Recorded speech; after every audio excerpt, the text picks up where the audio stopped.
Muy buen día a todas y a todos.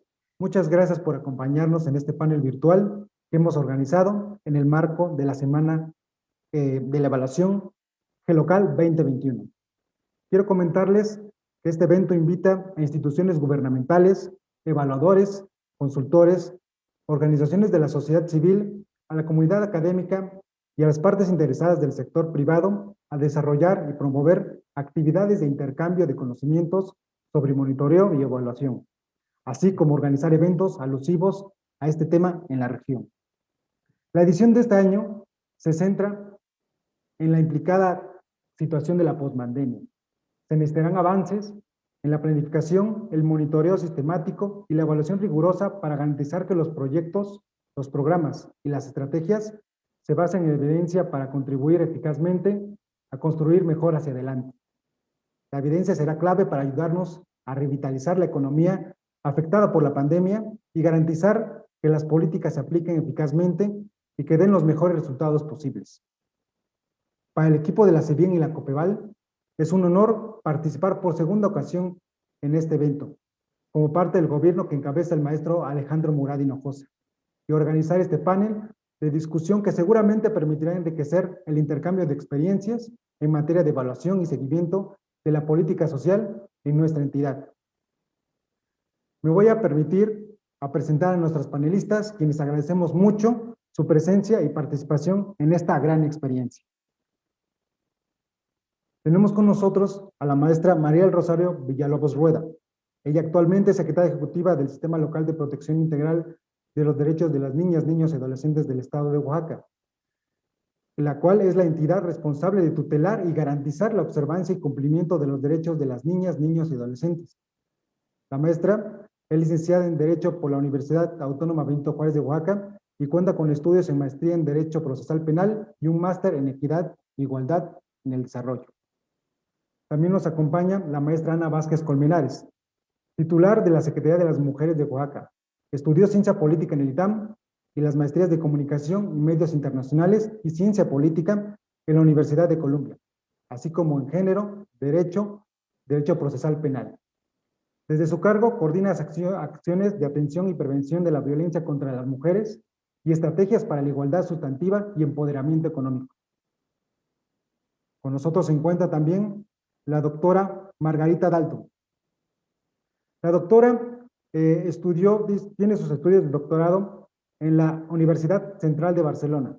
Pertenece al Sistema Nacional de Investigadores Nivel 1.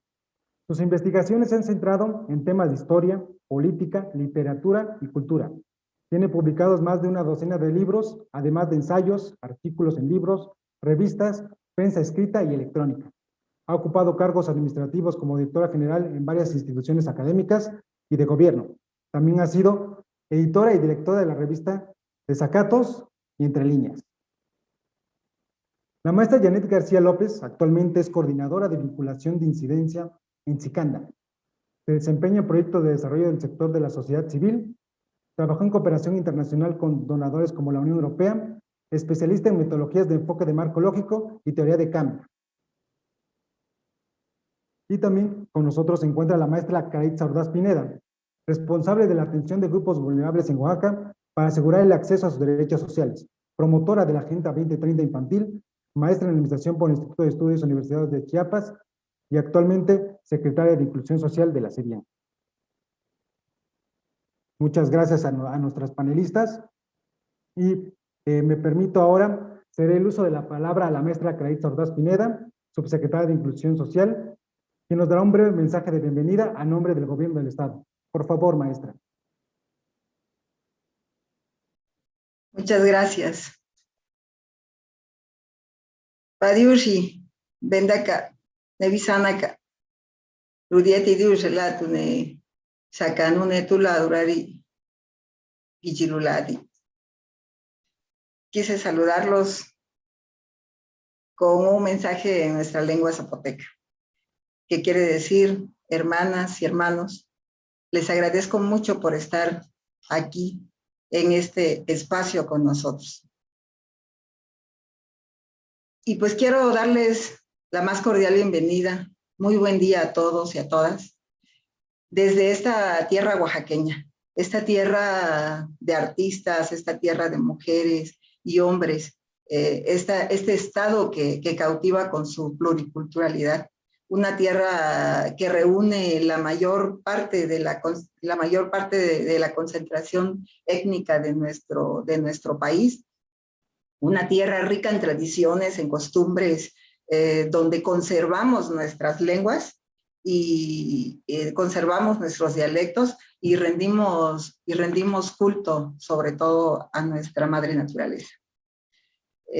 Muchas gracias a cada uno y a cada una de ustedes por acompañarnos en este espacio de intercambio de experiencias que ayudará a abrir una línea de discusión para el aprendizaje y el acercamiento de nuevos procesos. Definitivamente es para mí un gran honor contar con grandes panelistas, con grandes destacadas mujeres que el día de hoy van a compartir con nosotros justamente sus luces y esa gran experiencia. Quiero, antes que nada, darles el saludo muy cordial de nuestro nuevo titular, el doctor Rubén Vasconcelos Méndez, quien es titular de la Secretaría de Bienestar hace apenas 2 días, y darles el saludo también de nuestro señor gobernador, el maestro Alejandro Muradino José. Por temas de agenda, el secretario no pudo estar presente el día de hoy, pero les manda sobre todo a cada uno de ustedes, pero sobre todo a nuestras panelistas, el agradecimiento infinito por su participación.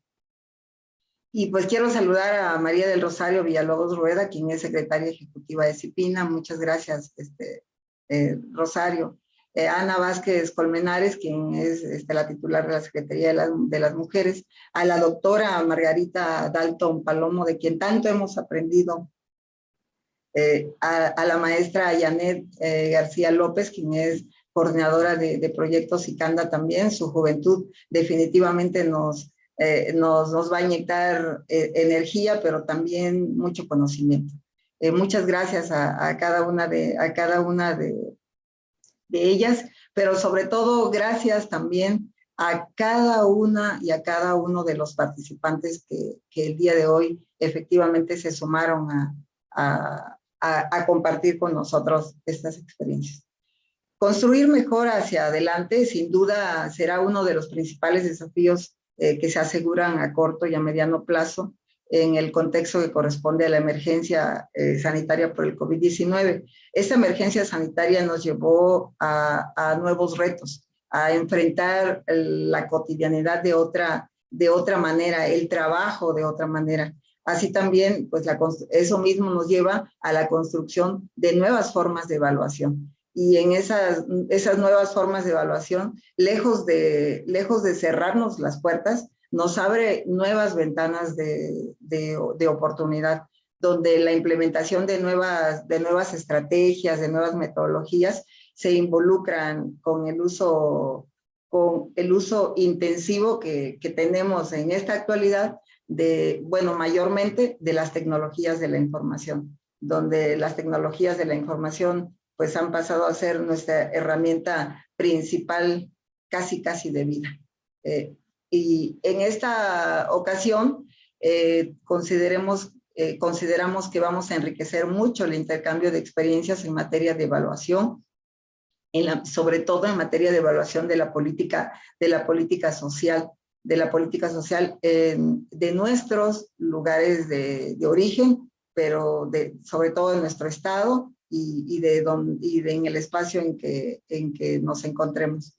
Este canje de información en materia de evaluación de los trabajos de investigación cualitativa nos permitirá generar oportunidades para establecer nuevos modelos de evaluación, para posteriormente establecer intervenciones que vayan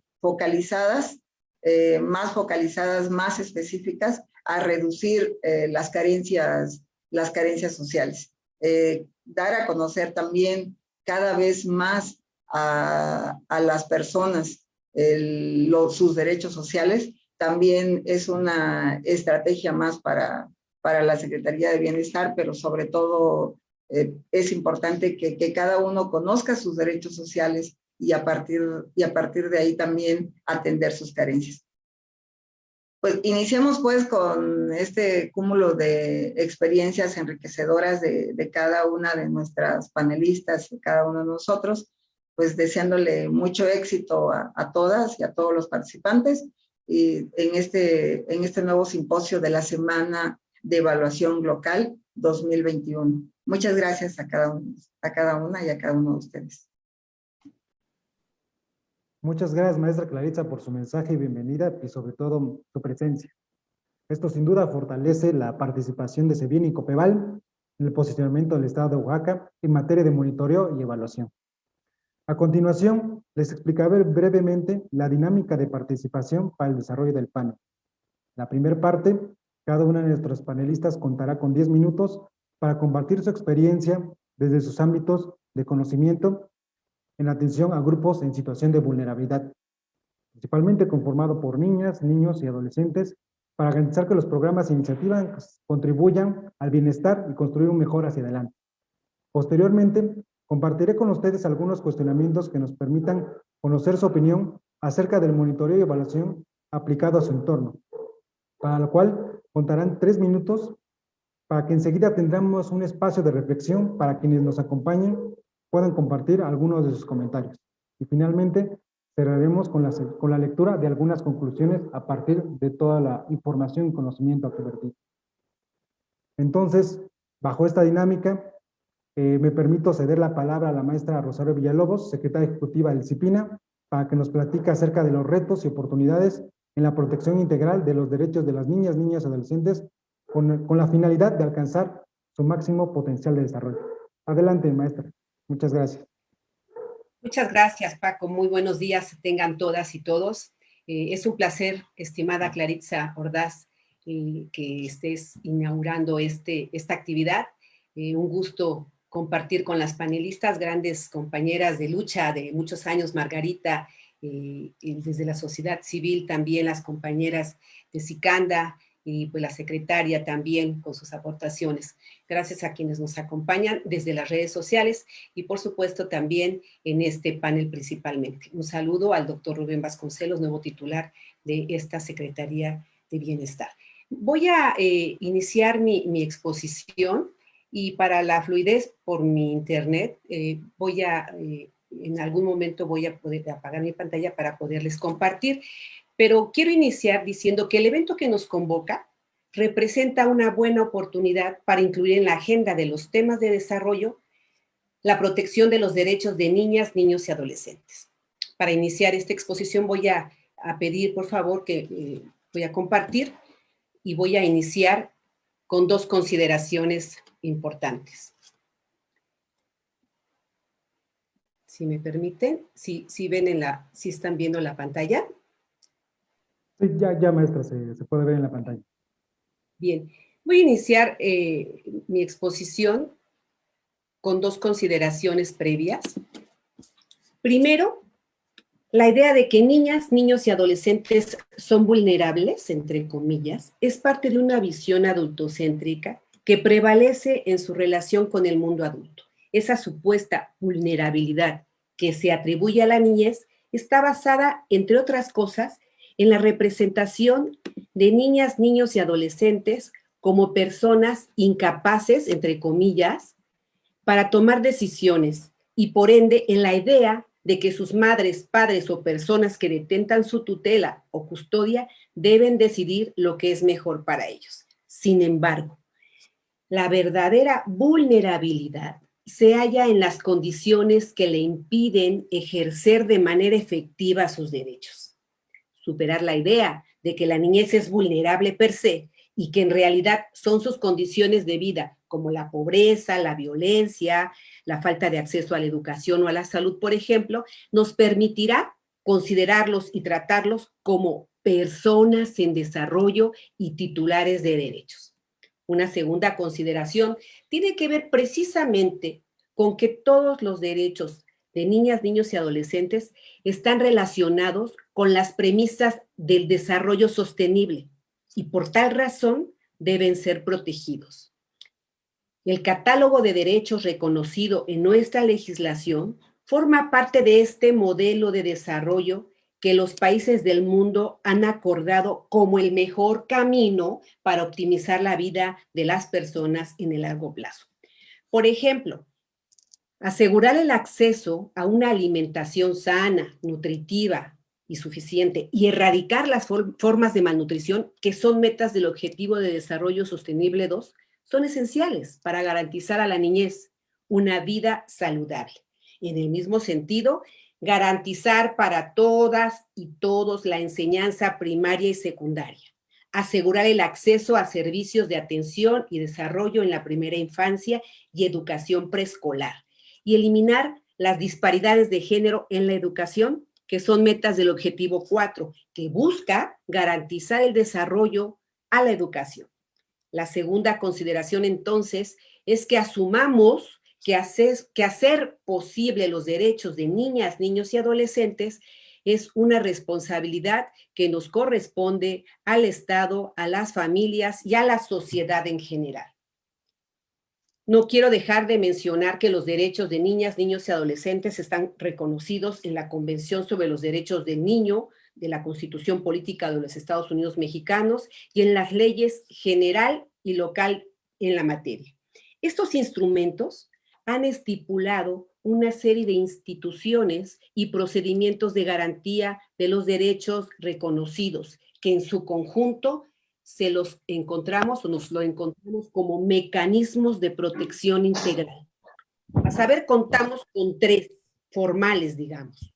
El Sistema Nacional de Protección Integral de los Derechos de Niñas, Niños y Adolescentes, y sus correspondientes símiles locales y municipales, que son los responsables, como ya mencionaba Paco, de establecer instrumentos, políticas, procedimientos, servicios y acciones de protección de derechos. Estas instancias están coordinadas operativamente por las secretarías ejecutivas, en el caso de Oaxaca, por su servidor. Tenemos otro mecanismo, que es el Sistema Nacional DIF, el cual es encargado, entre otras cosas, de brindar asistencia social y de regular justamente los centros de asistencia social en los que son internados niñas y niños privados de cuidados parentales o familiares.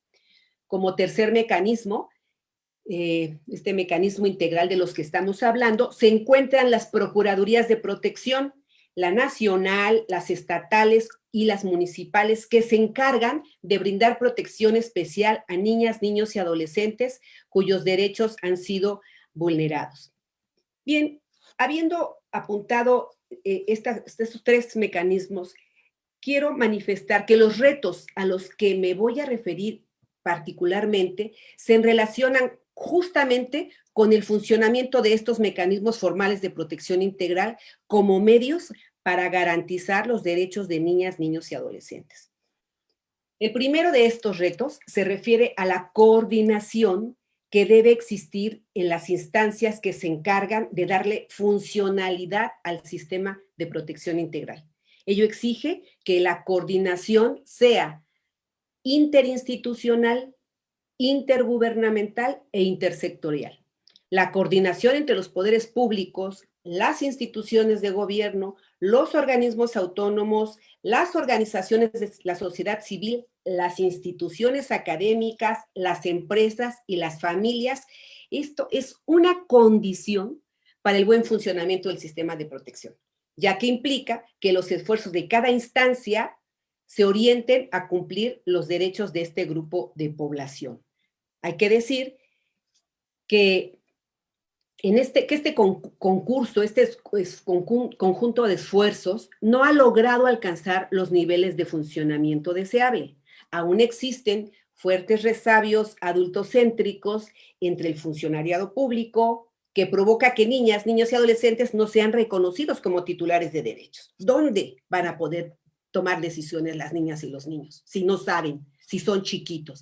Esa es una visión adultocéntrica. Por otro lado, no se asume como prioridad en la agenda pública los temas de niñez y adolescencia, a pesar de que expresamente se establece como una obligación constitucional observar el interés superior de la infancia en todas las decisiones y actuaciones del Estado y que tenemos una política transversal en el Plan Estatal de Desarrollo relativa a niñas, niños y adolescentes.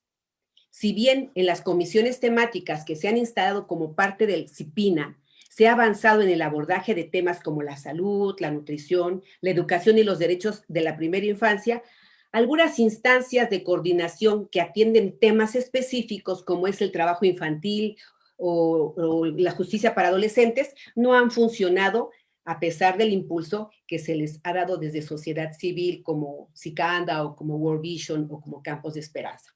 Un segundo reto es más operativo, está estrechamente vinculado al anterior, es el de la implementación territorial de la protección especial.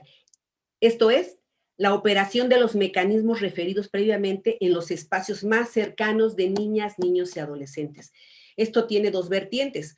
Por un lado, la instalación de las instancias operativas de coordinación, como es el caso de los CIPINAs municipales. Esto se ha dificultado por la falta de voluntad política de los ayuntamientos, el desinterés, insisto, del funcionariado público, la reducida capacidad de gestión de algunos municipios, la ausencia de liderazgos sociales para el impulso de las iniciativas a favor de la niñez. Por otro lado, es decir, no les interesa, las niñas y los niños no dan votos.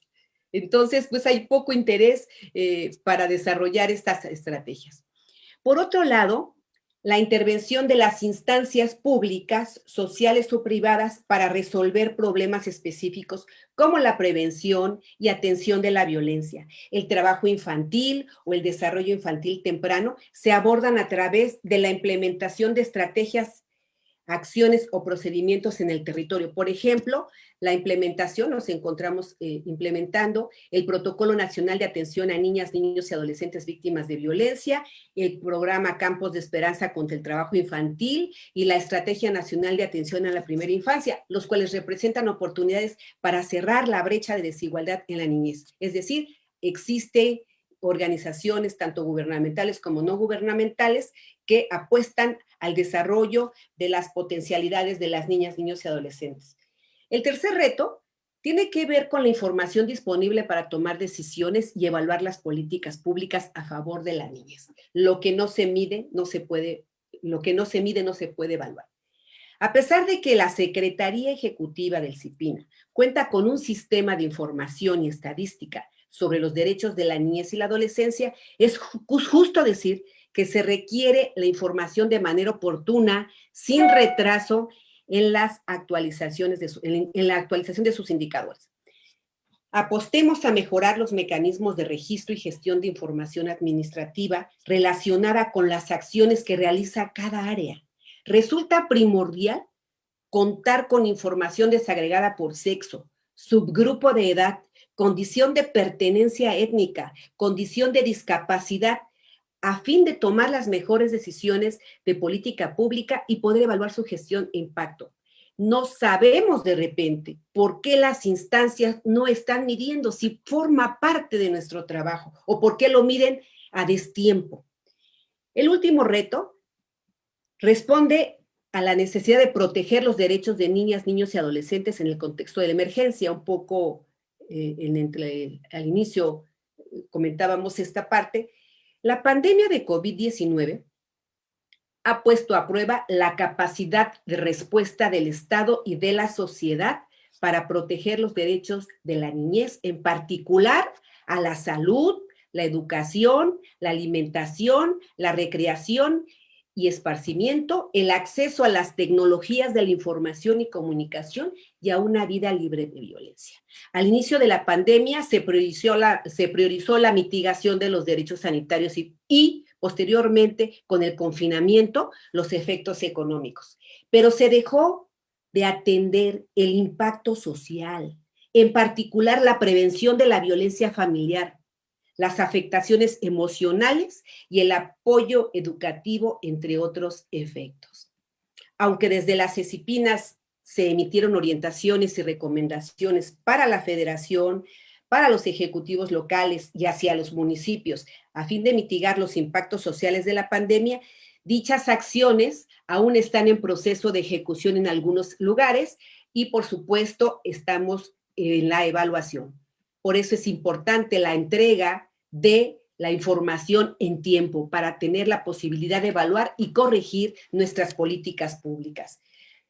Pues una primera conclusión, mis estimadas amigas y amigos que nos están siguiendo, es que, bueno, la consolidación de las instancias y mecanismos de la protección integral de los derechos de niñas, niños y adolescentes implica superar estos retos. Esta tarea exige el concurso de las dependencias, insisto, del sector público, de las organizaciones de la sociedad civil, de las empresas, de las comunidades, de las familias. Si logramos, podemos estar seguras de que las niñas, niños y adolescentes de Oaxaca contarán con oportunidades de desarrollo para una vida plena. Muchas gracias por escucharme. Gracias, Francisco. Gracias a todas y a todos. Muchas gracias, maestra Villalobos, por compartir con nosotros tan relevante tema. Si bien es cierto, no podemos alcanzar el desarrollo si no incluimos la protección de los niños, niñas y adolescentes que representan una gran parte importante de la población, así como tomar en consideración lo que nos comparte en su exposición acerca de estos retos a superar en torno a los niveles de coordinación gubernamental e intragubernamental que existen, a la implementación territorial que debe realizarse y a la importancia de contar con información disponible para la toma de decisiones. Quisiera darle la palabra ahora a la maestra Ana Vázquez Colmenares, secretaria de las Mujeres de Oaxaca, quien nos hablará acerca del Atlas de Género en atención a disminuir las brechas para los avances de las mujeres. Muchas gracias, maestra. Por favor. Gracias. Perdón, entonces, ¿comparto yo la pantalla? Si nos hace el favor, maestra. Ok, perfecto. Gracias. ¿Me pueden decir si ya se ve? Ya, maestra, ya podemos ver su presentación. Perfecto. Entonces, denme nada más un segundito. Bueno, muchísimas gracias por invitarme. La verdad es que, en efecto, y al igual que Rosario lo dijo, las políticas transversales que están en nuestro Plan Estatal de Desarrollo, sin duda han tenido muchísimos retos para su implementación. Y uno de ellos es que no teníamos buenos diagnósticos. Otro, el tema de que la estructura de la planificación estatal está orientada sectorialmente, no transversalmente.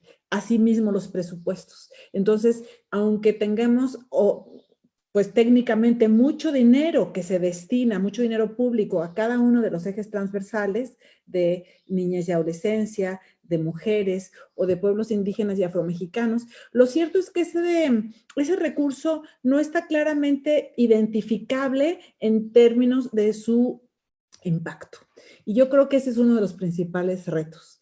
Voy a hablarles del Atlas de Género Oaxaca, que creo que es una herramienta que puede contribuir si se usa de una manera más intensiva para disminuir estas brechas de género, estas brechas de desigualdad para el avance de las mujeres. El propósito del Atlas de Género como plataforma es reunir algunos de los indicadores más sobresalientes para hacer visibles no solo las diferencias de género, sino las diferencias adicionales derivadas de su ubicación geográfica en las entidades federativas, ¿no?, del territorio nacional, dada la complejidad de nuestro estado, pues resulta que es súper relevante tener un mecanismo más real y objetivo que nos permita medir.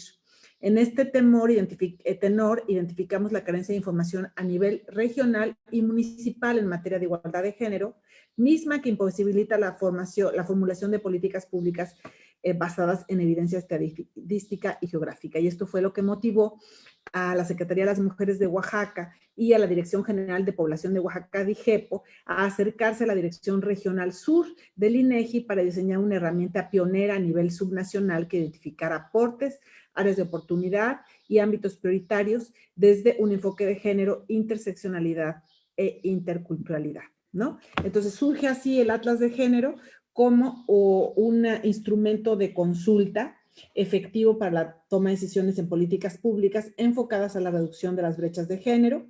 Nace en un contexto internacional porque está asociado a la Agenda 2030, en un contexto nacional al Atlas de Género Nacional y estatal por los lineamientos del Plan Estatal de Desarrollo definidos por la necesidad de contar con indicadores y acciones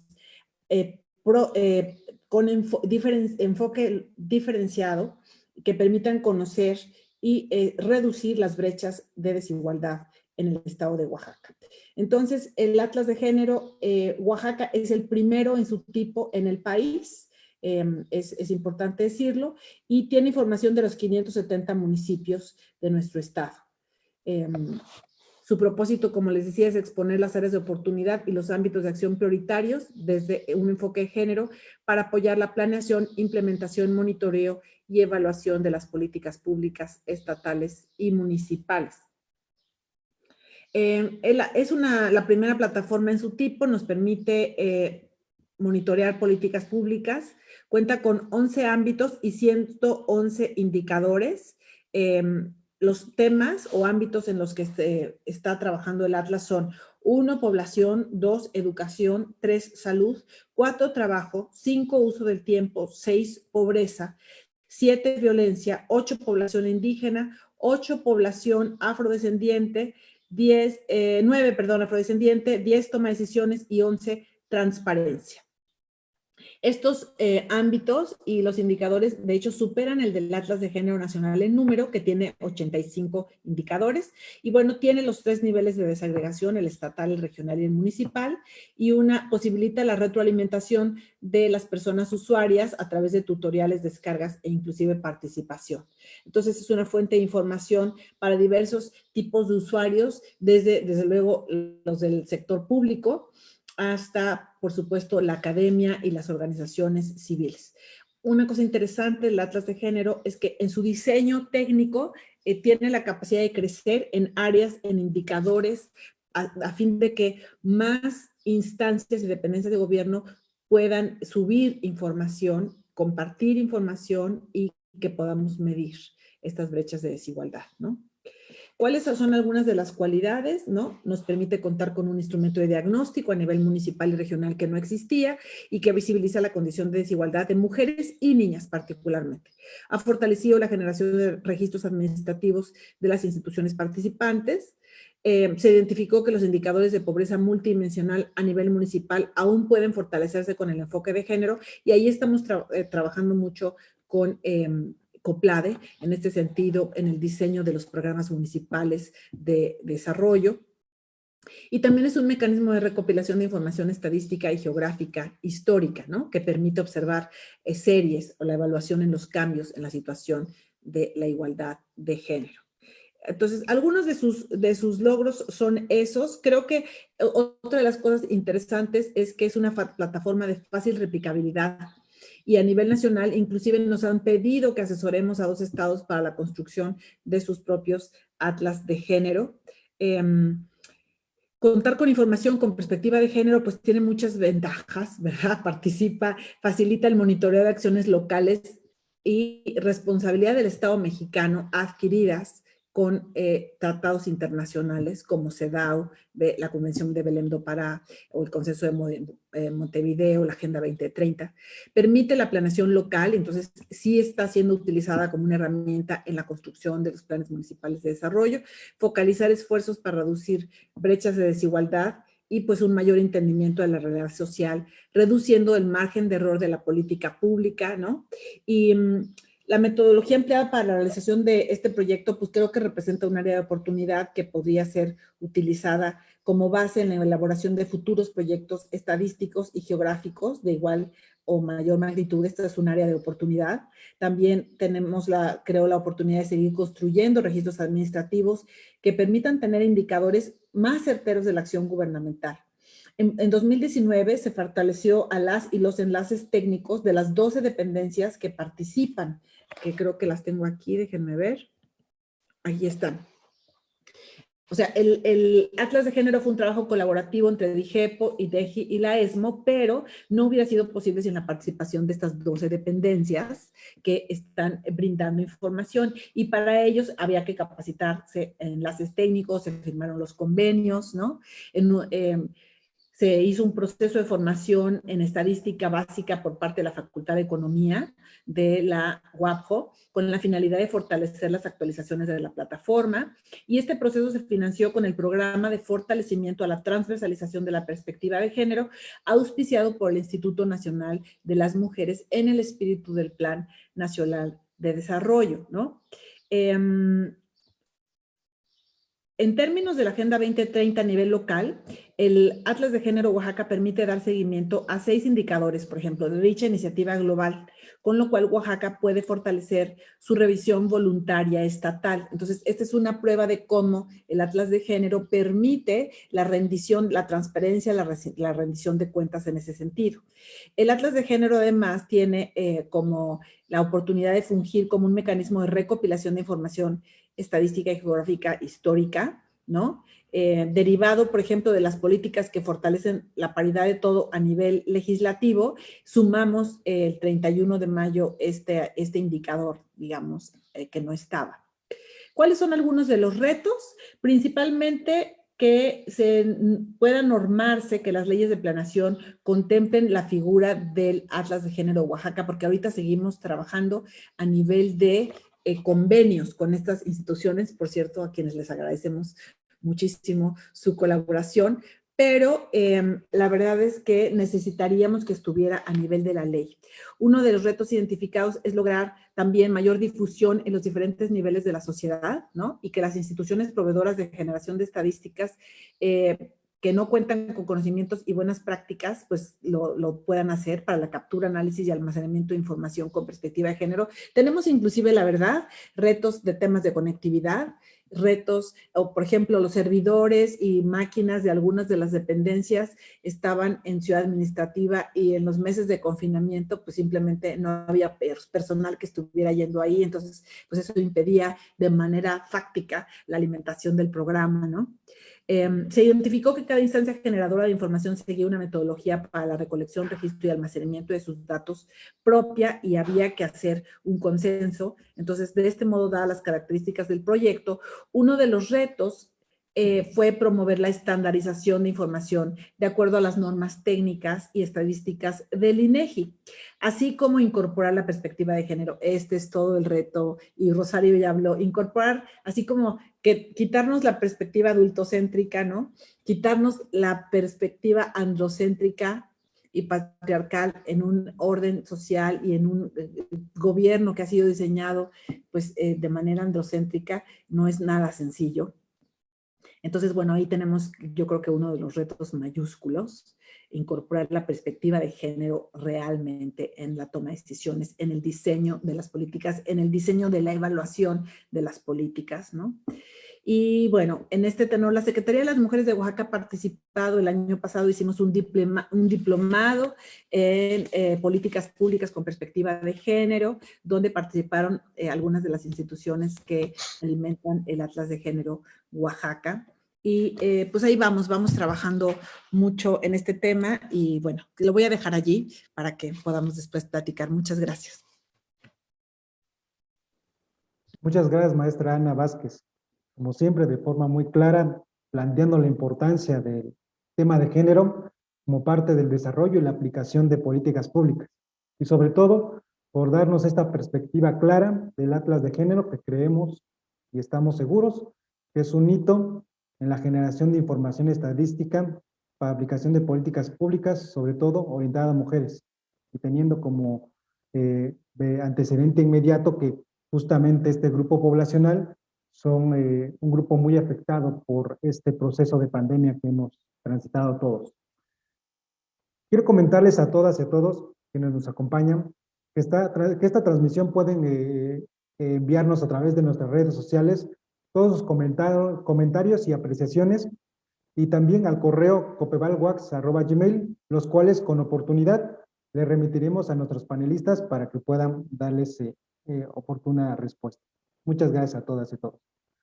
Continuando en este contexto, es momento de escuchar a la doctora Margarita Dalto, investigadora del CIESAS, Unidad Pacífico Sur, quien a través de diversos proyectos ha contribuido en el desarrollo y defensa de los derechos humanos de las mujeres. Adelante, doctora. Muchas gracias. Muchas gracias. Voy a compartir también pantalla, a ver si se puede, porque compartir pantalla, ¿verdad? Aquí está.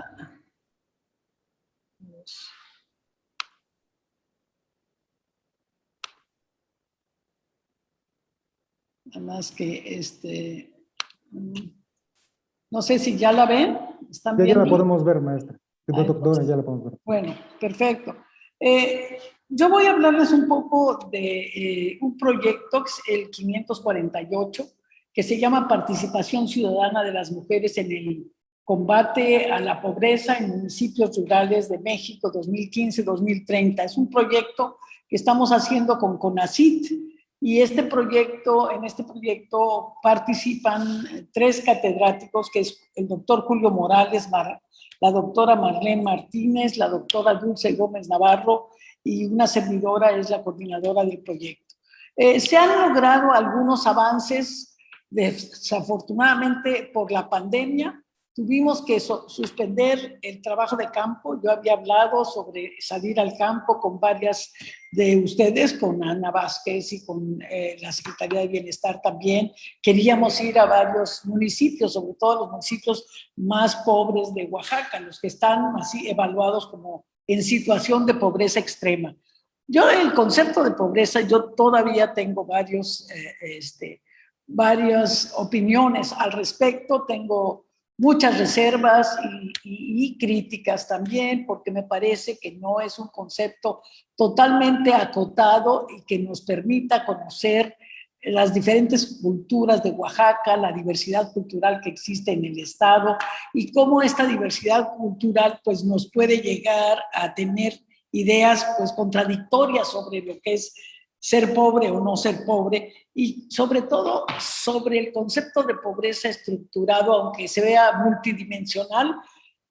Pocas veces entra la cultura, pocas veces entran los derechos de los niños, pocas veces entran precisamente género, aunque género ya está siendo más tratado, pero no es tan exacto. Entonces, lo que voy a exponer brevemente son solamente algunos de los hallazgos que un equipo de catedráticos del CIESAS estuvo realizando en un proyecto sin salir al campo, desde el internet, con conexiones diversas, y por supuesto muchos de los municipios más pobres pues no tienen las conexiones, no tienen internet o no tienen la capacidad, algunas de las personas que están en el municipio, de poder utilizar los mecanismos de internet, interacción de esta conexión.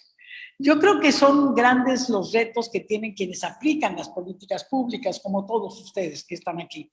Muchos retos son los que tienen. Algunos retos tienen que ver con una concepción ideológica que tenemos hombres y mujeres, oaxaqueños, mexicanos en general, sobre cuáles son los roles sexuales, cómo se dividen los géneros y cuáles son las actividades de cada uno.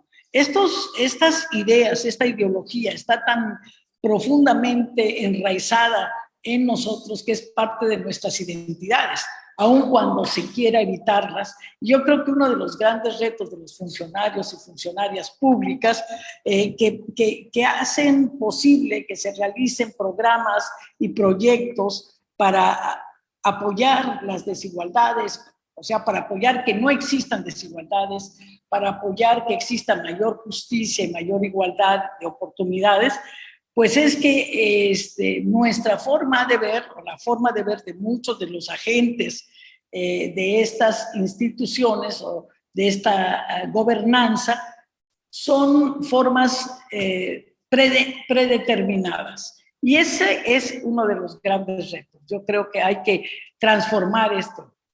A ver si estoy pudiendo darle. Es que como yo estoy sola, tengo que hacerlo todo. Ahí va. Esta es la segunda. Entonces, el primer reto que tenemos es la educación escolar y las mujeres durante la pandemia. ¿Qué ha significado en realidad para las mujeres esta pandemia? Ha significado pues grandes retos, porque tienen a los hijos y al marido en casa, y aunque vivan en el campo, si el marido sale a trabajar, las mujeres que antes podían salir a vender tortillas, a vender artesanías, en fin, a hacer una actividad comercial que ayudaba a su familia cuando los niños estaban en la escuela, ahora no pueden salir por varias razones. Si los niños están pequeños, tienen que quedarse a cuidarlos, apoyarlos, ayudarlos. Y entonces se quedan en casa además porque los mercados están cerrados.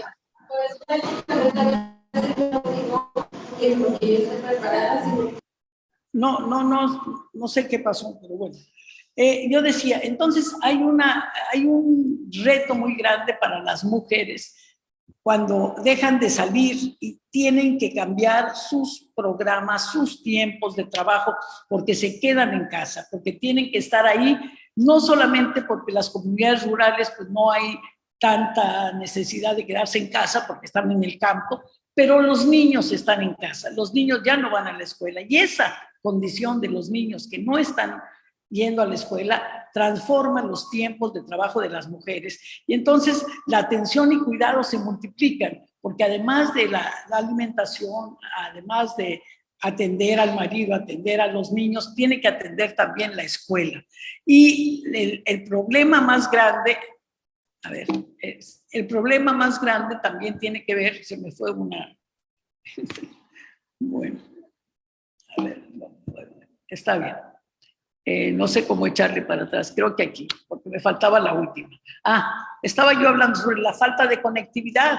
No tienen conectividad, no tienen insumos para la conexión escolar de sus hijos.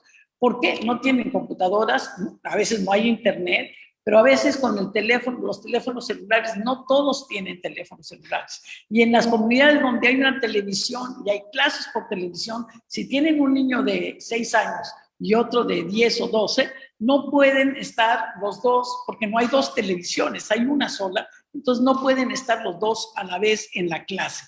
Entonces, esta falta de conectividad es algo que ha presionado a las mujeres, les ha creado nuevos retos y nuevas situaciones de ansiedad. Los centros de salud que han sido dedicados a la pandemia, ahora no necesariamente atienden a las mujeres embarazadas. Las mujeres embarazadas van a veces a los centros de salud, pero también tienen miedo de contagiarse porque en esos centros a veces están utilizándolo para los enfermos de COVID. En las poblaciones pequeñas, los centros de salud a veces cerraron, los médicos no iban tanto, las enfermeras tampoco, había poca atención para niños, niñas, mujeres embarazadas, y entonces también se crean nuevos riesgos. ¿Cuáles son los nuevos riesgos? Que las viejas enfermedades como diabetes, hipertensión, etcétera, de mujeres, no eran atendidas porque se corría el riesgo, si se iba al centro de salud, de contagiarse. Pero además tampoco estaban los médicos dispuestos, porque algunos de estos médicos se movieron a atender a enfermos de COVID en otras poblaciones. Entonces hubo un desajuste, yo diría, en lo que eran los sistemas de salud para atender a las enfermedades no tradicionales, las enfermedades que ya tiene la gente. Entonces hubo así como una gran angustia también por esto. Yo siento que la salud y las mujeres en tiempos de pandemia sufrieron doblemente. Sufrieron por la escasez de medicamentos para ellas, para las que necesitaban por la diabetes, por la hipertensión, no había los medicamentos en los centros de salud y ellas lo que decían es que se sentían obligadas a salir a la población vecina que tenía un centro de salud quizás más grande, pero entonces corrían el riesgo de, si salían en transporte público, contagiarse. Entonces tenían ese miedo también. ¿Salgo? No salgo. Me quedo en casa con mi enfermedad, pero si no me atiendo, puede ser que me haga mucho más daño, puede ser que afecte a toda mi familia. Entonces, este dilema sucedió bastante comunidad, sobre todo de muy escasos recursos, y no, como que no una respuesta por parte del gobierno para atender estas necesidades, las necesidades, y también los niños que se enfermaban, también hay niños con diabetes, también hay niños con otras enfermedades crónicas, tampoco había la atención para ellos en los centros de salud pequeños, tenían que viajar, tenían que conseguir las medicinas en otros lugares. Y otra cosa que sucedió y que sigue de alguna manera sucediendo es la violencia crónica y exacerbada contra las mujeres. No hay justificación para la violencia en tiempos de pandemia, pero hay causas, ¿no? Las crisis económicas, esa es una de las causas. El encierro, los cuidados múltiples. Y se añade la parte psicológica de ansiedad, miedo, insatisfacción, etcétera. Todo esto se añade a la crisis que ya se está viviendo por la pandemia. Entonces, como que se juntan muchos elementos dentro de una situación de por sí ya de discriminación y de falta de atención a las necesidades de las mujeres. Yo pienso que otra de las cosas que nos preocupa y que preocupa a la investigación que se ha estado realizando con este proyecto 548 son los juicios y prejuicios de valor frente a las culturas. Se las considera ignorantes a las mujeres. ¿Por qué? Porque están en una comunidad pobre, que son ignorantes, que no saben. Y estos son valores que muchas veces traen desde enfermeras, médicos, no quiero decir, y maestros también, no quiero decir que estas enfermeras, médicas y maestros sean racistas, sexistas o discriminatorios, sino, como decía en un principio, es nuestra ideología, es la forma de pensar. Transformar esa forma de pensar es muy diferente, muy difícil. Yo creo que una de las formas es a través de la educación, la capacitación. Yo felicito a Ana por todo lo que ha hecho con el diplomado sobre género, también a Rosario por el trabajo que ha hecho desde la CEPINA, a todas las funcionarias que tienen conciencia de que es un problema muy complejo y que si no juntamos a diferentes instituciones donde muchas veces hay hombres, hay mujeres, pero que hay funcionarios de segundo y tercer nivel que también necesitan capacitación. Si bien los funcionarios de primer nivel, y ya con esto estoy terminando, necesitan conocer qué significa la igualdad de género, qué significa la justicia en igualdad de género, también lo necesitan, y muy importante que lo necesitan, los funcionarios de segundo y tercer nivel. Pienso que eso es importantísimo, la capacitación y la unión de esfuerzos es muy importante. Y finalmente yo quería decir que podemos tratar de ver y reconocer la riqueza de Oaxaca y las culturas de Oaxaca con otras maneras de aprender, con otra forma de relacionarnos unos con otros, y las soluciones están en las manos de todas y de todos. No se trata de compasión, sino de construcción. Se trata de deliberación, de servicio y empatía, y de escuchar y no juzgar. Y con eso pues yo termino esta brevísima presentación de algunos de los hallazgos y les voy a mandar una invitación que vamos a tener un panel donde su presencia va a ser muy importante. Muchas gracias. Muchas gracias, doctora Dalton. Siempre es muy enriquecedor escucharla y sobre todo aleccionador. Esta perspectiva que nos brinda desde la academia, que podemos, como hace un momento se dijo, existe una adultocéntrica, también existe una burocratocéntrica perspectiva del desarrollo y del análisis. Entonces, justamente esto como funcionarios públicos, si usted bien lo recalcó, nos abre los ojos hacia otras perspectivas, otra manera de resolver los problemas públicos. Muchas gracias, doctora. Damos la palabra ahora a la maestra Janet García, coordinadora de proyectos de SICANDA, con quien hemos podido coincidir en diversas mesas de trabajo, como el Comité Agenda 2030 y la atención de grupos vulnerables en el Estado, a través de diversas iniciativas que impulsen desde la sociedad civil, y que ella nos comentará ahora experiencias desde la sociedad civil organizada. Por favor, maestra.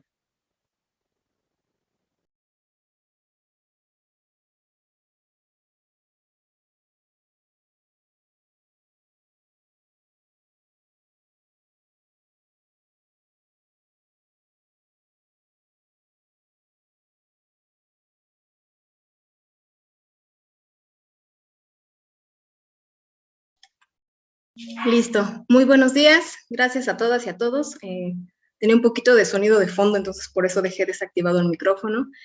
Pero bueno, yo soy Janet, soy colaboradora de Sicanda, soy coordinadora de vinculación e incidencia. Muchas gracias por la invitación. Efectivamente, hemos colaborado muy de cerca con el gobierno del estado de Oaxaca, así como con diversas instituciones, para impulsar diferentes actividades en torno al cumplimiento principalmente de la Agenda 2030 en el estado. Además de eso, les voy a platicar un poquito de quiénes somos, qué es lo que hacemos y cómo lo hacemos. Pues somos una asociación civil oaxaqueña conformada ya desde 2009, integrada por diferentes profesionistas en diferentes sectores, y nos enfocamos principalmente en generar procesos que faciliten y acompañen a diferentes comunidades para que puedan tener un desarrollo más armónico, principalmente a quienes están en contextos de vulnerabilidad, como niños, niñas, adolescentes, mujeres, población en contextos de alta marginación y vulnerabilidad alrededor de los basureros metropolitanos aquí en Oaxaca de Juárez y en regiones de la Mixteca como Huajuapan de León y San Lorenzo Cacautepec. Colaboramos con otras organizaciones a nivel local y estatal y con algunas instituciones a nivel internacional. Las áreas de trabajo en las que nos desarrollamos son estas que aparecen aquí: hábitat sustentable, reciclaje inclusivo, comunidades en movimiento, caminos de equidad y juventudes visibles. Cada una de estas enfocadas en diferentes proyectos cofinanciados por instituciones internacionales, locales y otras asociaciones civiles. Por ejemplo, nos enfocamos en hábitat sustentable a fortalecer los temas de reciclaje inclusivo, el reciclaje inclusivo, a fomentar los derechos laborales de las personas que se dedican a lo que comúnmente conocemos como pepena. Comunidades en movimiento, trabajamos en programas alrededor del basurero metropolitano, en escuelas para fortalecer programas sobre sexualidad, género, etcétera, y en caminos de equidad trabajamos con mujeres emprendedoras en Sachila Oriente y en las colonias que se encuentran en esta delimitación territorial. A través también de Juventudes Visibles nos enfocamos a trabajar con juventudes que están en situaciones y en contextos de alta marginación, principalmente en temas económicos y de violencia estructural, y generamos actividades que fomenten su integración a la comunidad en general. Trabajamos desde un enfoque de gestión basada en resultados. No estamos muy enfocadas en el tema de beneficiarios y beneficiarios, sino queremos ver así a las comunidades con las que interactuamos. Más bien partimos de usuarias y usuarios de nuestros servicios, más allá de ser una organización que trabaja por voluntad y por vocación. Nos consideramos una asociación profesional que tiene un objetivo claro marcado y que tenemos estrategias para lograr transformación en las comunidades donde nos encontramos trabajando. Trabajamos con otras organizaciones en diferentes estados, como Guerrero, Puebla, Veracruz, San Luis Potosí. Tenemos presencia en Italia, por ejemplo, y trabajamos mucho con autoridades locales, estatales y federales. Como ya comentó la maestra Rosario, trabajamos en alianza con uno de los programas que manejamos aquí, que es Campos de Esperanza para la Erradicación del Trabajo Infantil. Trabajamos también con Fundación APSI, cerrando ya un proyecto para fortalecer a organizaciones de la sociedad civil en la Mixteca y en los valles centrales de Oaxaca. Además de eso, estamos trabajando proyectos cofinanciados por Unión Europea para generar mejores condiciones laborales en juventudes. ¿Cuál es nuestro encuadre de trabajo? Como lo comentaba, somos un grupo de profesionistas enfocados y encuadrados en una metodología que siempre se guía a través de enfoques de derechos humanos, de género, de interculturalidad, intergeneracionalidad y sustentabilidad. Más allá, sí queremos como recalcar el tema que, aunque trabajamos el enfoque de sostenibilidad, creemos más en la sustentabilidad, como un proceso más armónico con el medio ambiente, no partiendo de las necesidades nuestras y del crecimiento económico, más bien de cómo podemos ir adaptando nuestras actividades a al cuidado del medio ambiente y al respeto de nuestro planeta. Entonces, en este sentido, nosotros queremos enfocar nuestras actividades más a la sustentabilidad que a la sostenibilidad. Creemos, como decíamos también, en el tema de intergeneracionalidad, justamente pensando que el adultocentrismo es un tema que ha permeado a muchos de nuestros proyectos y de las políticas públicas que se desarrollan en Oaxaca, al no tomar en cuenta a las niñas, niños y adolescentes como tomadores de decisiones de sus propios derechos. En el tema de interculturalidad, sabemos que Oaxaca es un estado multicultural, muy rico en este tema, muy diverso, y por lo mismo consideramos que nuestras perspectivas de trabajo quieren siempre armarse desde un enfoque participativo, para no ser invasivos y para no tener acciones invasivas con otras comunidades.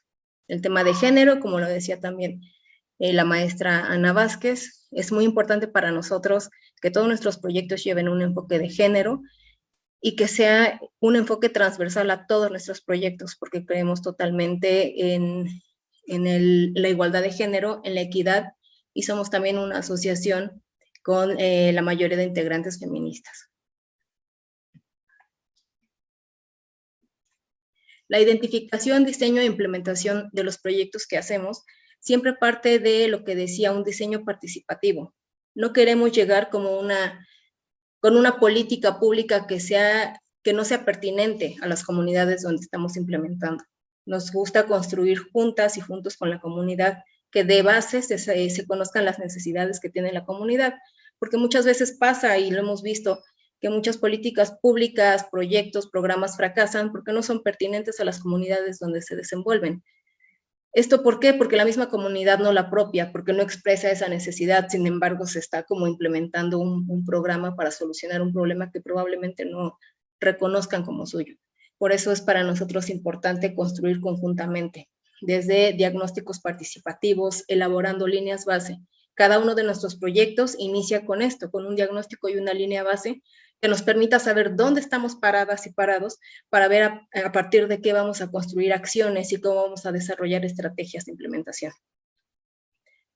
Como decíamos, la gestión basada en resultados nos ha permitido que como asociación civil tengamos resultados concretos, que tengamos sí resultados cualitativos, pero también cuantitativos que nos permitan generar más financiamiento.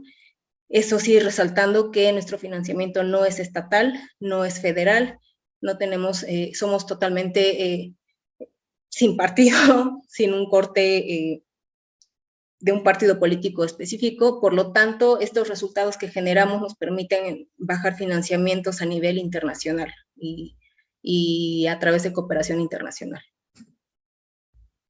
Monitoreo y evaluación. Como asociación civil, creemos que también es bien importante tener resultados concretos y sistemas de monitoreo y evaluación en cada uno de nuestros proyectos y de nuestras acciones. Como asociación trabajamos siempre a través de una planeación estratégica participativa construida al interior de la asociación, donde participamos todas y todos los integrantes de Sicanda, diseñando el camino que trazamos para 3 o 5 años como organización y cómo nos vemos en un futuro, para de esta manera poder tomar decisiones viendo siempre al objetivo principal y siempre siendo congruentes con los ideales de la asociación. También en este sentido creemos muy importante los procesos de sistematización de nuestros procesos. Para muchas organizaciones, el proceso administrativo y este tipo de estrategias son deficientes. Esto genera situaciones donde muchas organizaciones no pasan de los 3 años de trabajo por la misma situación. Sin embargo, en Sicanda hemos establecido protocolos, sistemas de monitoreo y evaluación, siempre partiendo de un marco lógico y una teoría de cambio para cada uno de nuestros proyectos. Un marco lógico siempre es transversal para nosotros, para poder llevar un control de nuestras acciones y para ir monitoreando a través de los indicadores que ahí mismo señalemos. Nuestro alcance es limitado, sin embargo,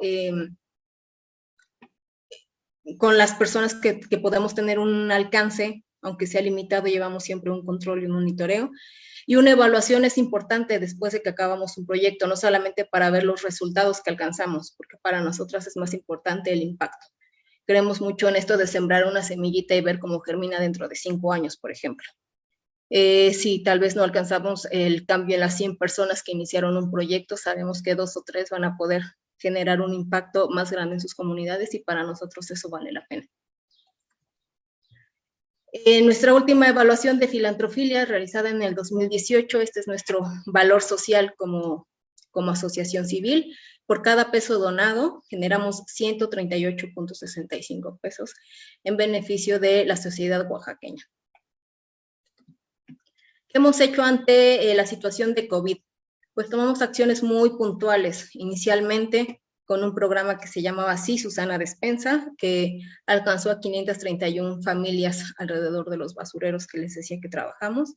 Aquí está una gráfica que nos muestra cómo nos estuvimos organizando, y fue algo de emergencia.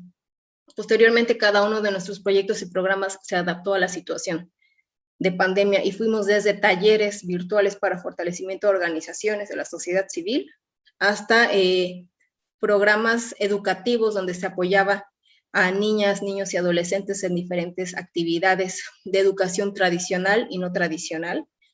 Por ejemplo, en Uxtlahuaca se implementó un proyecto de fortalecimiento del mixteco en la región. Aquí en Sachila Oriente, un programa de radio donde se daban clases de matemáticas y apoyo matemático a niñas, niños y adolescentes. A través de programas de Sachila también se dieron una serie de capacitaciones sobre medidas básicas de cuidado y se equiparon de paquetes sanitarios de cubrebocas, guantes y equipo a las trabajadoras y trabajadores de los centros de tratamiento de residuos sólidos en los basureros y en los rellenos sanitarios. De esta manera, nosotros como asociación civil hemos contribuido en las acciones durante la pandemia y estamos también viendo qué vamos a implementar post pandemia porque sabemos que también va a ser una necesidad básica y apremiante. Como Citanda no podemos trabajar solas como organización porque decíamos nuestros recursos siempre son limitados. Sin embargo, hemos logrado crear diferentes alianzas y vinculaciones que nos han permitido que nuestras acciones tengan un alcance mayor. Y ha sido a través de diferentes donadores, instituciones, alianzas, etcétera, gubernamentales, no gubernamentales, privadas, locales, internacionales, etcétera. Aquí pueden ver ustedes algunas de nuestras socias y socios con los que podemos trabajar, que vienen de diferentes cortes. Y seguimos abriendo pues nuestro camino con más alianzas, vinculaciones, convenios que seguramente nos van a permitir generar más acciones y un mejor impacto. Muchas gracias. Gracias a usted, maestra Janet. Es importante reconocer el gran trabajo que desempeñan las organizaciones de la sociedad civil organizada en nuestra entidad, en apoyo a los grupos vulnerables.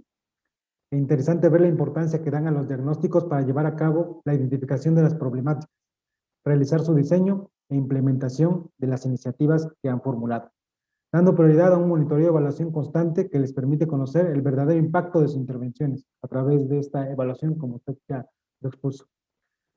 Bueno, es momento de escuchar la opinión de nuestras panelistas acerca del monitoreo y la evaluación en el ámbito de su desempeño. Para ello, formularemos algunas preguntas y pediremos a nuestras panelistas que hagan una respuesta en la cual tendrán 3 minutos para hacerlo.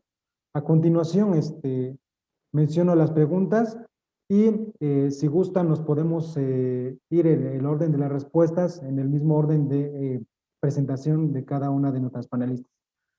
Les voy a comentar las preguntas. Desde su perspectiva, ¿cuál es la importancia de contar con mecanismos y herramientas suficientes para llevar a cabo de manera efectiva ejercicios de monitoreo y evaluación sobre las condiciones de desarrollo y bienestar de los grupos en situación de vulnerabilidad? ¿Existen mecanismos y herramientas suficientes para llevar a cabo el monitoreo y la evaluación sobre las condiciones de desarrollo y bienestar de estos grupos en nuestro estado y en nuestro país? ¿Cuáles considera que son los principales retos para llevar a cabo este tipo de ejercicios de monitoreo y evaluación?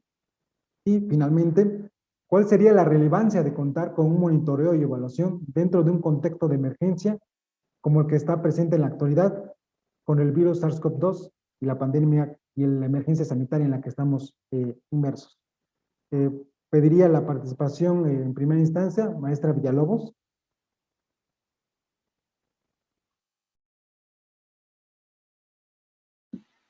Ya me escuchan, ¿verdad? Sí, sí, maestra.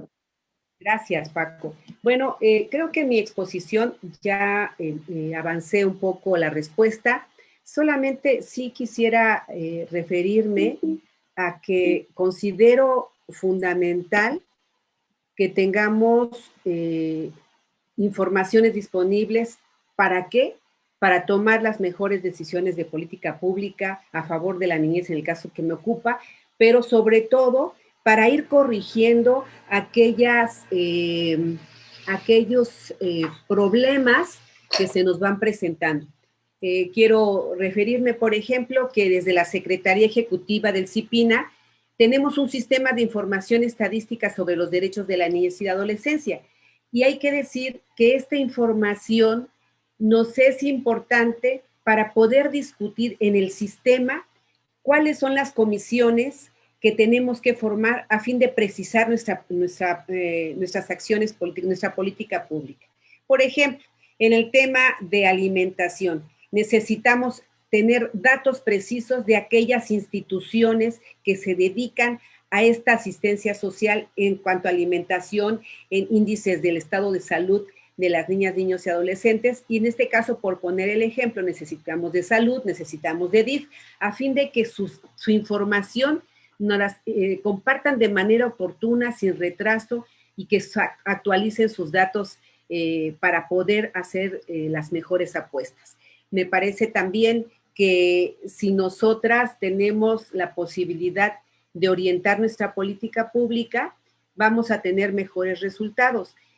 Lo hemos estado, bueno, yo he estado siguiendo un poco lo que decía Margarita en cuanto a la ocupación que tienen las madres. Si nosotras sabemos, como ya lo adelantó Margarita en este estudio que están realizando, que hay una serie de problemáticas que presentaron las mujeres en cuanto a la educación, en cuanto al tema de los cuidados de las niñas, niños y otras personas dentro de casa, me parece que los datos precisos pueden orientarnos para que podamos tener, si ya no nos da tiempo en esta administración, sí podamos tener una política de cuidados con base en estos datos que nos están arrojando. No tenemos una política de cuidados que surja del Estado, y me refiero no solamente para atender la problemática que las mujeres tienen de por sí en esta pandemia, en cuanto a cómo educan a sus hijos, porque bueno, no van a la escuela, pero a la vez cómo otorgan los cuidados. Por ello me parece que estos datos nos pueden ayudar a reorientar nuestra política pública.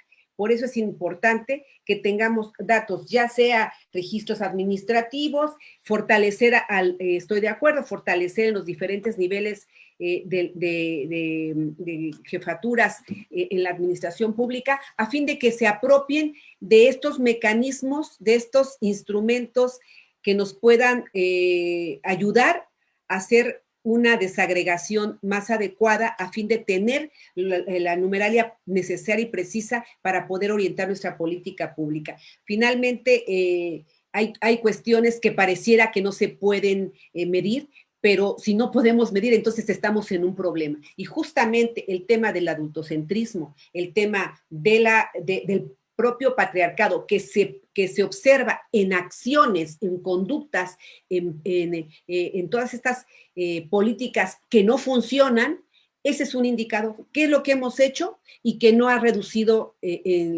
más bien que no ha aumentado la educación en las niñas, niños, adolescentes. ¿Qué es lo que hemos hecho o no hemos hecho para que las mujeres sigan ocupándose de los cuidados y el Estado haya abandonado, por decirlo de alguna manera, esta responsabilidad? Hasta ahí me quedaría, estimado Paco. Muchas gracias, maestra. Por favor, su intervención, maestra Ana Vázquez. Muchas gracias. Bueno, pues yo creo que hay un tema que tiene que ver con que es profundo y que no nada más, que rebasa el ámbito de la evaluación y el monitoreo, que es la orientación y el diseño de las políticas públicas, con un enfoque, como ya hemos dicho, adultocéntrico, androcéntrico, etnocéntrico. Entonces yo creo que allí hay un reto mayúsculo y fundamental. Y hay otras cosas ya más operativas. Por ejemplo, muchas dependencias de gobierno, incluyendo la Secretaría de las Mujeres de Oaxaca, no tiene una unidad de planeación. Entonces, tenemos que dar la importancia y tener el capital humano, el factor humano para que se pueda hacer eso, esa toma de decisiones, ese diseño, esa implementación, esas líneas base y ese monitoreo con estas perspectivas de infancia, adolescencia, de género, intercultural, etc. Hay muchísimas servidoras y servidores públicos, por ejemplo, que creen que las mujeres somos un grupo vulnerable. Por eso ya de entrada pues te refleja pues que hay un desconocimiento en términos de política pública. Por supuesto que hay mujeres en estado de vulnerabilidad, también hay niñas y niños, en fin. Pero yo creo que las categorías, los programas, a la hora de subir en las plataformas la información para finanzas, por ejemplo, nos encontramos con que están diseñadas sin estos criterios. Por ejemplo, nosotras tenemos que seguir reportando las mujeres como si fueran, todas las mujeres que atendemos como si fueran un grupo vulnerable. Y eso es un error. Eso hace que el resultado final no refleje la realidad. Después también falta mucho más inversión de dinero público para este tema, para mejores diagnósticos, y para indicadores, porque se toman muchas decisiones de política pública y se gasta mucho dinero en políticas que después no se evalúan, que no se miden, que no se monitorean y por lo tanto pues no sabemos cuál es su impacto, ¿no? Entonces yo sí creo que ahí hay que hacer un esfuerzo gigantesco, es un cambio, ¿no?, de chip. Entonces yo espero que, por ejemplo, para el siguiente gobierno, pues ya el diseño del Plan Estatal de Desarrollo sea distinto. Sí, me preguntan si los mecanismos y herramientas son suficientes, pues evidentemente creo que no, que hace falta para evaluar las condiciones de desarrollo y bienestar, y que uno de los principales retos, además del tema presupuestal, evidentemente creo, es un tema de diseño, un tema de armonización también de leyes atrasadas que nos ponen como, pues no sé, cajones de fuerza y que impiden también hacer como que el gasto público se pueda orientar de una mejor manera, con presupuestos realmente participativos, con la ciudadanía. Eso definitivamente, aunque el espíritu está en la práctica, pues cuesta mucho trabajo hacerlo. Por ahí lo dejaría por ahorita. Gracias. Muchas gracias, maestra, por su participación. Le damos el espacio, por favor, a la doctora Margarita Dalton. Doctora, por favor. Muchas gracias, Francisco.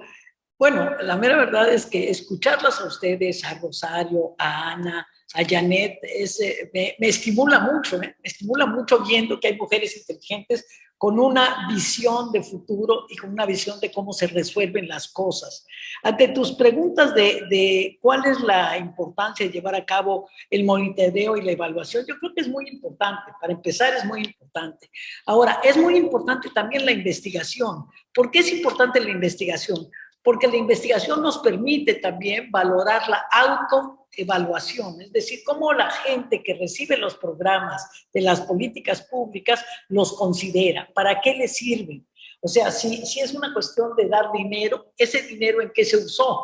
¿Para qué se usó? ¿Se utilizó para, dijéramos, el bienestar general de la familia o se utilizó simplemente, pues, como es una sociedad patriarcal, por regla general, dinero que entra, aunque supuestamente es para la mujer, termina utilizándolo el hombre, el marido, y entonces no necesariamente si no hay una conciencia, colectiva de una mayor igualdad, es muy difícil que se mantenga una justicia social, porque de entrada dentro del núcleo familiar que hay una discriminación, ya hay una aceptación por parte de los dos, no digo que sea solamente el hombre, sino las mujeres también consideran que su rol social y su rol significativo es ayudar, apoyar, cuidar, hacer todo, y aunque se multiplique el trabajo, no lo ven ellas como una cosa necesariamente negativa, porque están acostumbradas a eso. Entonces yo creo que es la creación de la conciencia,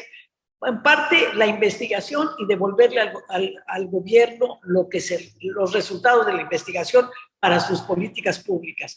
Luego, la autoevaluación me parece muy bien.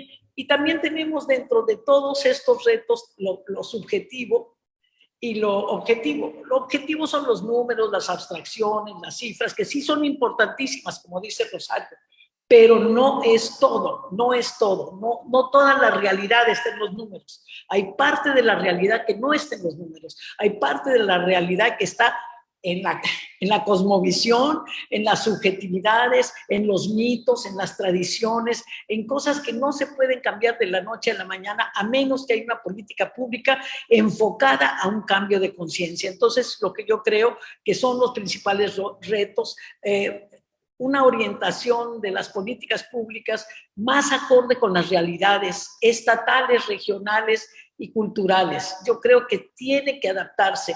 Me gustó mucho lo que decía Janet sobre esta cuestión de participación. La participación ciudadana es muy importante, que la gente participe en las políticas públicas y que se les escuche, que se escuche lo que tienen que decir, lo que quieren, cuáles son sus necesidades inmediatas. Yo lo dejaría ahí y diría que el monitoreo es importante, la evaluación también, pero la autoevaluación de las personas que reciben las políticas públicas, sobre todo eso, y la toma de conciencia, la capacitación y la investigación. Eso es todo. Gracias. Le agradezco, doctora. Y finalmente, maestra Janet, por favor. Sí, gracias. Pues como comentaba, para nosotros es muy importante como asociación civil el tema de monitoreo y evaluación. Creemos que nuestras acciones, así como cualquier tipo de política pública, iniciativa, etcétera, son ejercicios en movimiento y que se pueden modificar de acuerdo a los resultados del monitoreo y de la evaluación. Si vemos que no está dando resultado algún programa que estamos implementando, lo podemos cambiar, podemos ver a dónde puede girar siempre y cuando tengamos en tiempo y forma un ejercicio de monitoreo. Lo que decíamos, desde el diseño es bien importante tener una línea base clara para ver de dónde vamos a partir y cómo vamos a actuar. Para esto, si bien no existen mecanismos de monitoreo y evaluación ahora que veamos que están dando resultados muy positivos, creo que sí existen en otros espacios, no necesariamente de gobierno. Creo que es importante también hacer estos ejercicios de intercambio de buenas prácticas para ver cómo desde sociedad civil trabajamos y hacemos este tipo de ejercicios, ¿no? Y también cómo los intercambiamos con gobierno. Creemos que también es importante la participación de academia para diseñar este tipo de acciones de monitoreo y evaluación, ¿no? Los intercambios que estamos ya realizando con Secretaría de Bienestar o con COPLADE para los ejercicios de Agenda 2030, donde reconocemos que somos diferentes partes las que integran esta mesa de trabajo y que es importante gobierno, academia, sociedad civil y el sector privado para generar políticas públicas pertinentes y adecuadas y donde cada una asuma sus responsabilidades. El tema de crear un desarrollo incluyente, inclusivo, parte justamente de la participación ciudadana y de que diseñemos conjuntamente, ¿no? Y en este sentido también necesitamos tener esquemas de monitoreo y de evaluación pertinentes. Ya si tenemos una línea base bien desarrollada, también necesitamos llevar esquemas de monitoreo y evaluación que nos estén dando señales de cómo vamos avanzando y de cuáles van a ser los resultados e impactos finales. Porque de nada nos sirve tener diseñada una política pública que en papel luce perfecta, si en el monitoreo pues estamos viendo fallas, ¿no?, en su implementación o que no está siendo aceptada por las comunidades. Entonces creo que para esto es bien importante justamente el monitoreo y la evaluación. Pues hasta aquí me quedo. Muchas gracias. Al contrario, maestra, muchas gracias.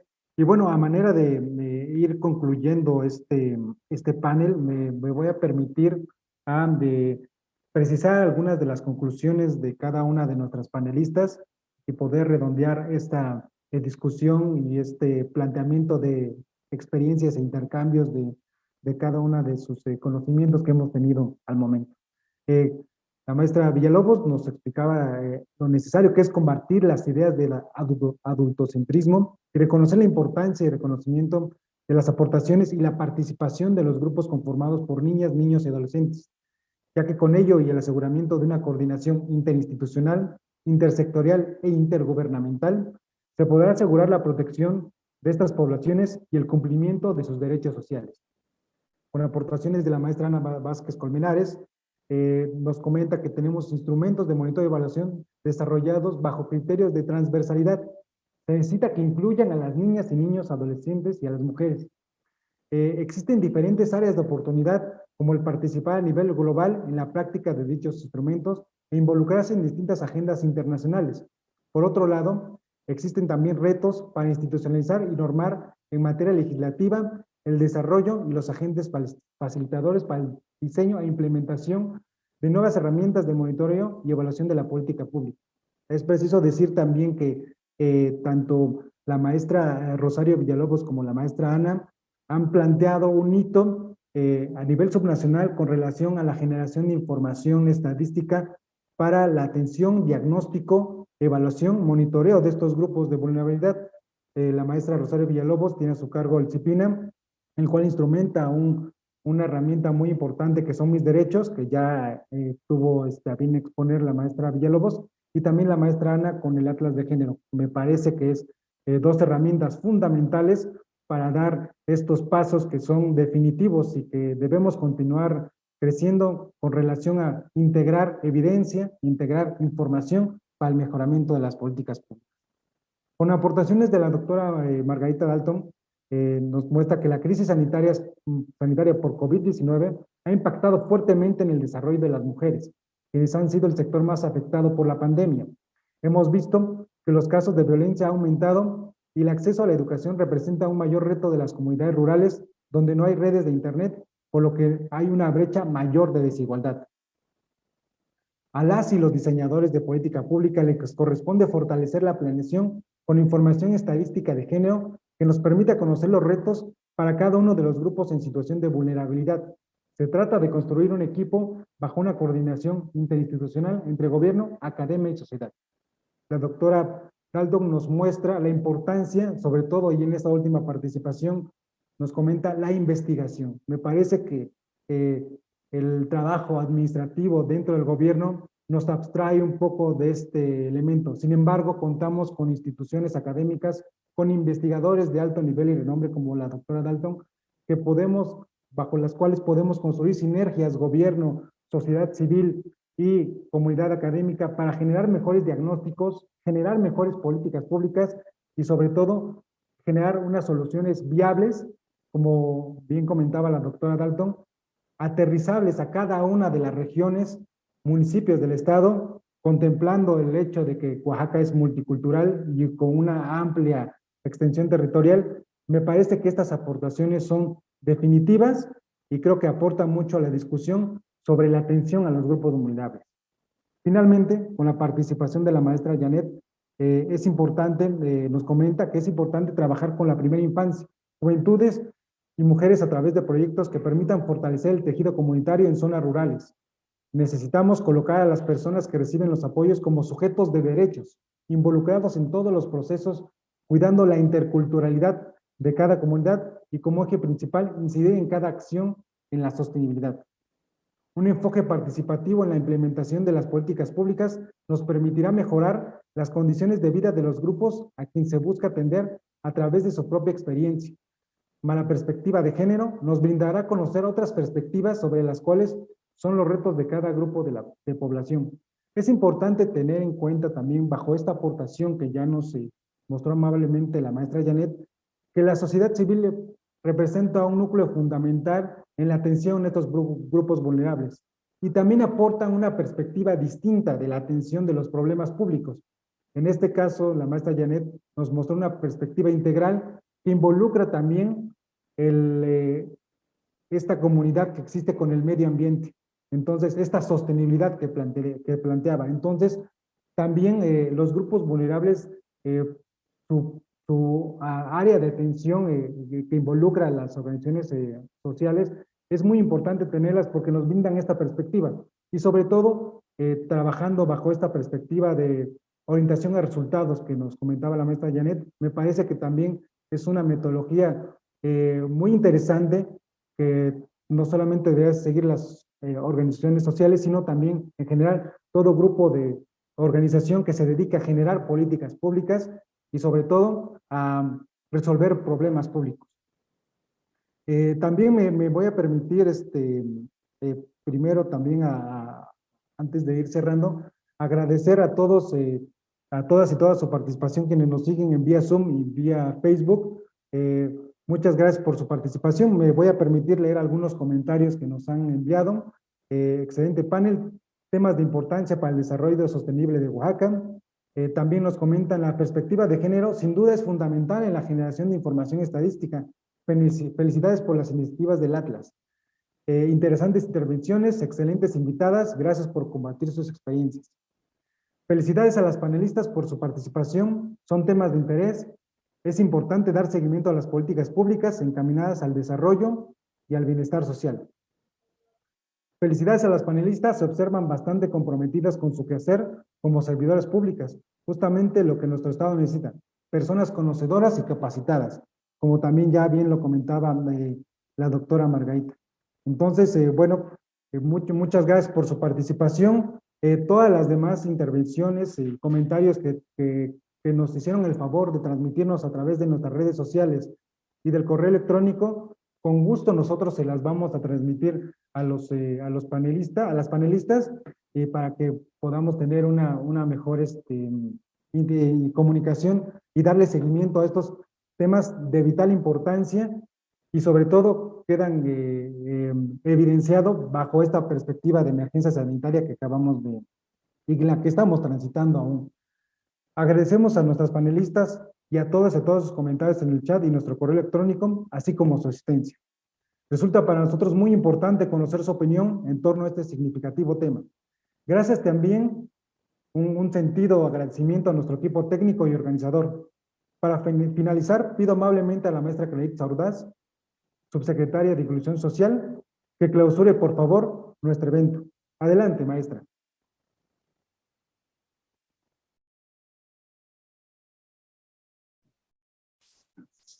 Perdón.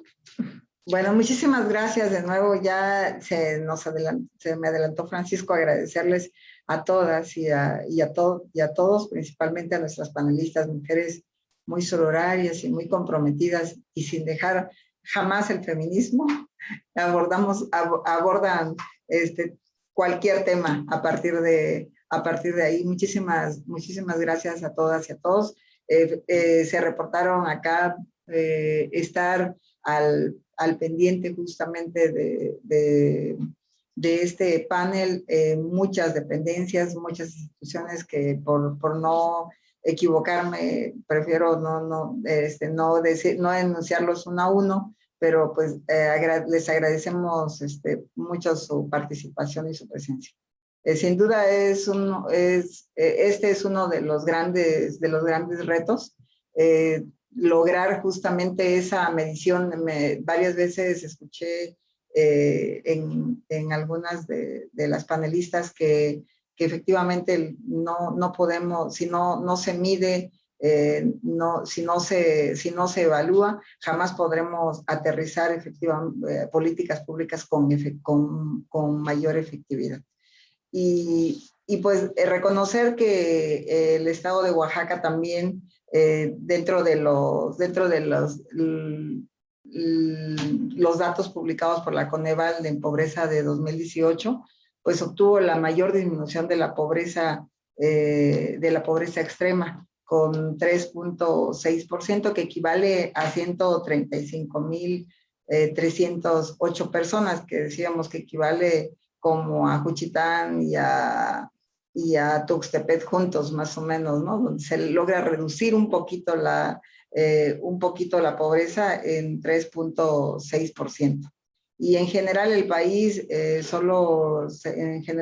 el Estado, el país solo logró la reducción del 0.2%. El mensaje claro de nuestro señor gobernador es pues que queremos un Estado, que queremos una sociedad, que queremos un pueblo en el que nadie se quede atrás, como lo cita la Agenda 2030, y como se llama este panel, construir mejor hacia adelante. Muchas gracias por su participación y pues sigamos justamente construyendo hacia adelante. Gracias.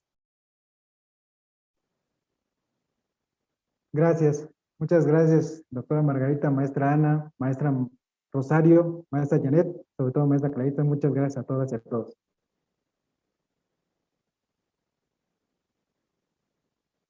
Muchas gracias, un honor estar en este panel. Muchas gracias, Rosario, gracias, Margarita, gracias, Janet, y por supuesto a nuestros anfitriones. Gracias, Claritza y Francisco. Igualmente, igualmente. Gracias, Ana, gracias, Rosario, gracias, Janet, Francisco y Clarisa, a todas. Les mando un saludo, abrazo. Voy a ir a comer unos panuchos, que estoy en Yucatán. Muchas Qué gracias. rico, qué rico, disfruta mucho.